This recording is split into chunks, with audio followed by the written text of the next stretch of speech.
Killers will not take no for an answer.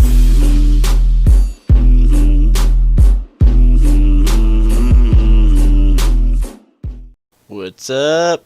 It's your boy Olio, aka Oligotrophic. This is episode 3 on my road to Trimmed Completionist Cape. So we decided to get back on the Slayer grind and just finished up task 589 in a row, which happened to be Adamu.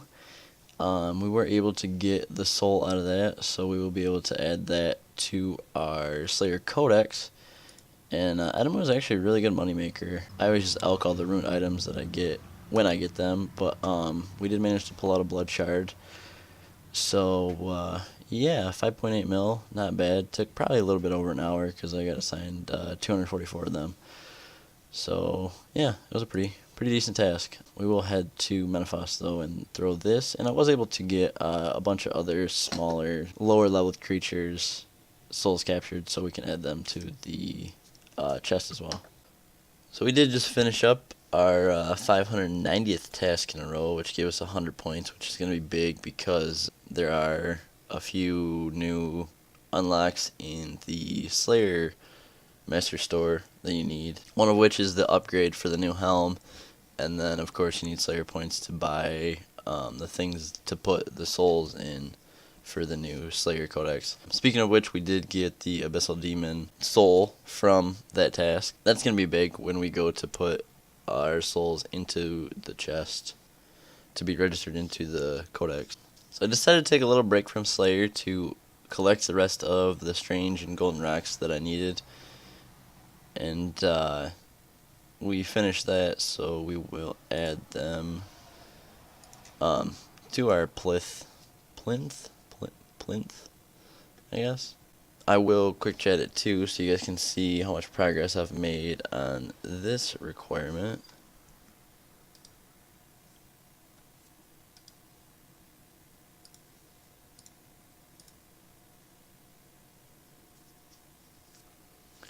I always thought this was a pretty funny cutscene.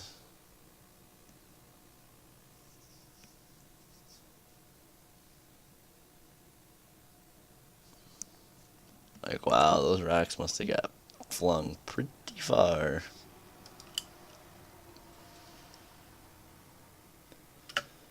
And then we will go to Prif to put together the golden statue that's there. I do believe that is our second replica piece, so we should be able to, yep. So we'll be able to add that to the player-owned statue.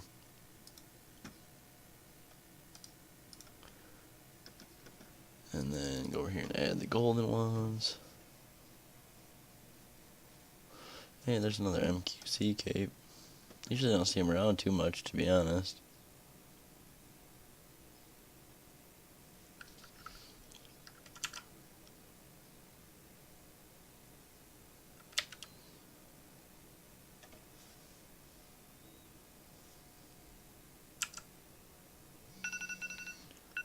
And that is my alarm.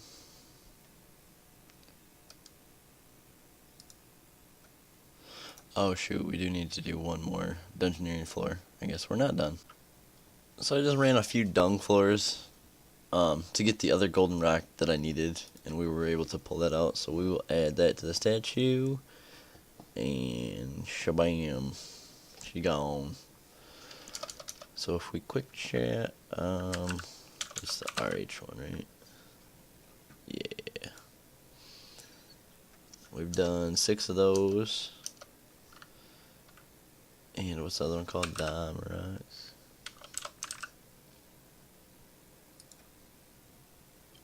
And we've done 3 of those. So, well, 6 of those now. 8 of those, actually. So we've done 8 of those now once we add this pair of rocks to our statue inside our house.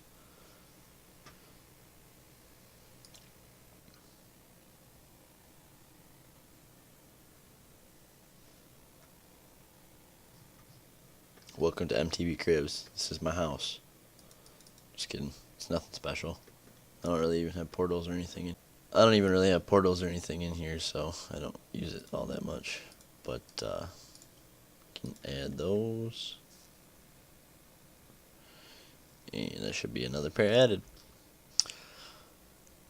So another tidying up thing that I wanted to do was add all the souls that I've collected so far to the chest. So we have spider, abyssal demon, cow, chicken, Edamu, giant rat, goblin, and monkey. So if we check our codex, we're now at 11 out of 17. So we're making pretty good progress there.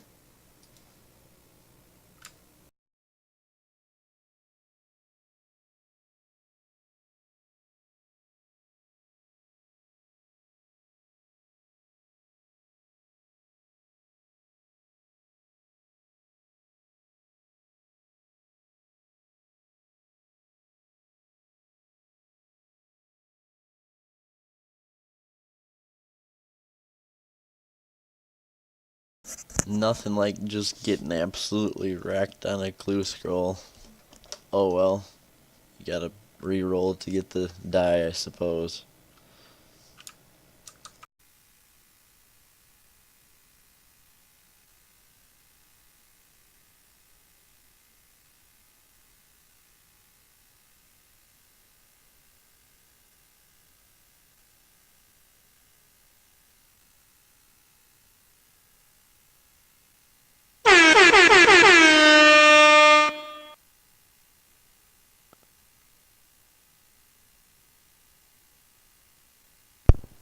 Holy cow!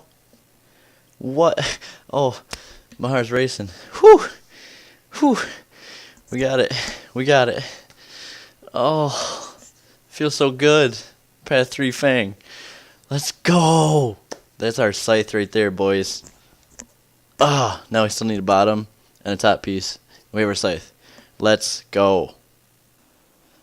So, I'm a bad YouTuber, and of course, my goofy self forgot to unmute my mic during this boss fight from the quest Fight Club. So I figured I should record it. Spoiler alert, this is the end of the last quest from Menaphos, so if you have not done it, you might not want to watch this if you're into the whole lore aspect of RuneScape itself. So basically, you start out by fighting these 4 Menaphite Palace guards. They do hit pretty hard with melee.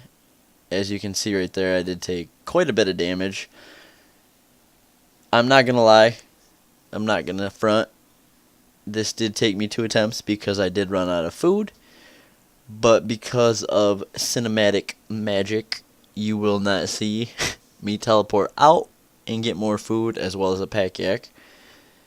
But yeah, so pretty much just DPS these 4 guards down. It might be smart to flick between melee and soul split on the first 2 guards because 2 are melee and then these last 2 are magic. But these guys really don't hit all that hard. I am wearing range, so obviously I have that increased defense against magic. Did I say decreased? I think I meant increased. Anyways, get this last guy down here, and the Pharaoh will walk his tubby butt down here to face us himself. Alright, so he waddles on down here, just as a waddler waddles. Now this part of the fight is where it gets pretty tricky. You have to watch for a couple text cues from him. He makes you bow down. Okay, so yeah. So there's nowhere you can run. The corruption clouds come up. And this is actually the first time I've faced the corruption. I know it is a part of the Slayer dungeon, but of course I haven't done any Slayer in the Slayer dungeon yet. So there he makes you kneel. It can be avoided by anticipating it, avoids it altogether, or you can freedom it once you get knelt down. run away from the corruption, and I'm not sure how much corruption the feathers take away, because again, I haven't done any Slayer in the Slayer dungeon, so I wasn't sure when to use them. I don't know if you're at 100% corruption, if they heal you completely or not. But here you do knock off the Pharaoh's mask, and you see him for the first time. I thought it was going to be some like Easter egg thing of somebody that we'd already known in the past, but apparently it's just some dude that has corruption on his face. Apparently in the second part of this fight, he does hit harder, I think. So there, I did anticipate early, and I wasn't forced to kneel and take damage at all, which is increasing by 1,000 each tick, so it can KO you pretty quickly. That attack right there is pretty strong too, so it's pretty smart to pray melee through, or excuse me, pray mage through the whole thing. But we're just gonna DPS him the rest of the way down, and it should be pretty much the end of the fight. Going into the fight blind was a little bit tough for me because I really obviously didn't know what to expect. So I was unprepared. I didn't have a familiar, but I was able to tele out, get one, come back. And then this is just the wrapping up of the end of the quest. After defeating the Pharaoh, you get a choice to execute, exile, enslave, or imprison him. And I chose the safe route of imprisoning him. And Osman shows up and does the job himself. So here's the first look at the soul altar that was introduced with Menaphos. And I'm not a guy who likes lore. I always hold spacebar through any dialogue in any of the quests. So obviously they are siphoning something from the soul altar. But this should be, yep, there it is. 1 quest point, access to the soul altar, a couple overrides, and then a relic that you can turn in for reputation, which is great because any reputation is good. Free reputation is the best. So yeah, that was the boss fight from Fight Club with an impromptu voiceover. So I hope you guys enjoyed.